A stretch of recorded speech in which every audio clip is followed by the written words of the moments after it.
You probably heard the term that comparison is the thief of joy. We compare ourselves with our past self, we compare ourselves with the future self we create in our mind, and we compare ourselves with the people around us, especially after using social media this much, because we see those happy lives, we see those filtered, perfect daily routines, and we look at our life and it feels like something is missing. And honestly, now we're at a point that feeling guilty about feeling bad. We're suppressing our emotions because we're thinking that if we feel human emotions like fear, insecurity, inadequacy, feeling lost, then we start to think something is wrong. Something is not wrong, guys. This is what makes us human.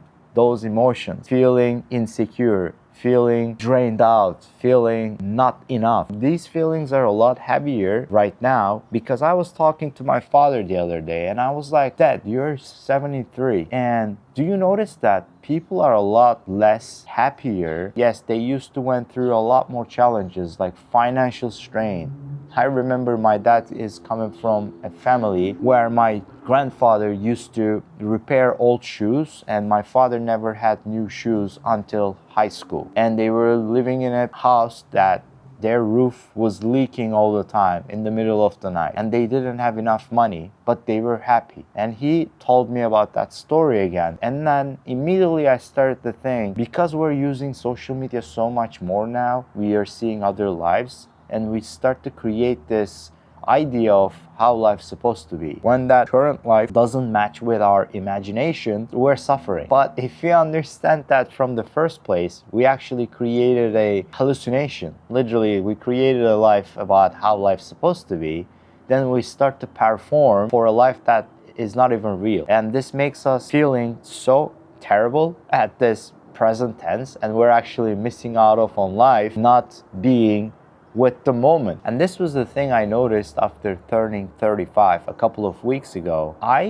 realized that I was creating this ideal life for the future because I was in this personal development industry for a very long time while I was going through my own challenges, failing marriage, cancer mom in overseas, being alone, trying to build a business, trying to figure out things by myself in a completely new country that is not my culture, and these things were really putting toll on me. Personal development was my escape, and I was becoming this very disciplined person and judging myself for not being disciplined enough, or judging people around me for not having the same ideas with me. And it became this transactional actions, like every action has to pay back, but I forget to live like a human. And we see this all the time, right? We are comparing ourselves with the future self, and that future is not even happening, and we're suffering in this present tense. After this big aha moment, I started to realize that I create this modern day athlete channel. Athletes are actually the ones go through these kind of fears, anxieties, stress levels, because it hits them a lot more. Performance anxiety is one of the most common things in most athletes. And I had this performance anxiety because I realized I started to perform for everything. Perform for relationships, perform for business, perform for being in a different country to show yourself that you belong here, which I don't feel like I belong anywhere at this point, because we don't belong anywhere. It's not our life. Everything we own is not ours. We came to this world without having anything, and we're gonna live this world without having anything as well. I recently lost my uncle almost a month ago, and he was a very important person in my life. He actually named me. So he was a very active person when he was younger. So he was known by everyone in his little town. And even when I went to that town, I would give my uncle's name to be recognized, not my father's, because my father left that town a long time ago. My uncle had an accident. He had spine injury. After that point, he couldn't even walk enough, and he was in pain. And that got him in depression silently. He wasn't telling this, but I could see in his eyes that not being able to move his body was a very discouraging thing for him, and he was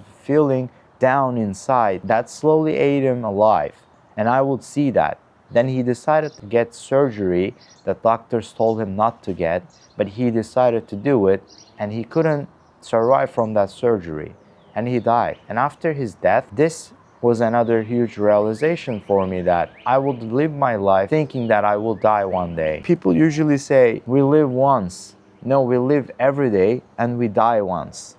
If you forget that simple fact, think about it. We die once and we live every day, and it's our opportunity to make every day a better day. This was the topic today. I just wanted to vent myself on Sunday. Just stop waiting for the perfect moments to come, because we live every day to make those perfect moments, not other way around. If you like this video, I'm pretty sure you will like this one too, and thanks for watching.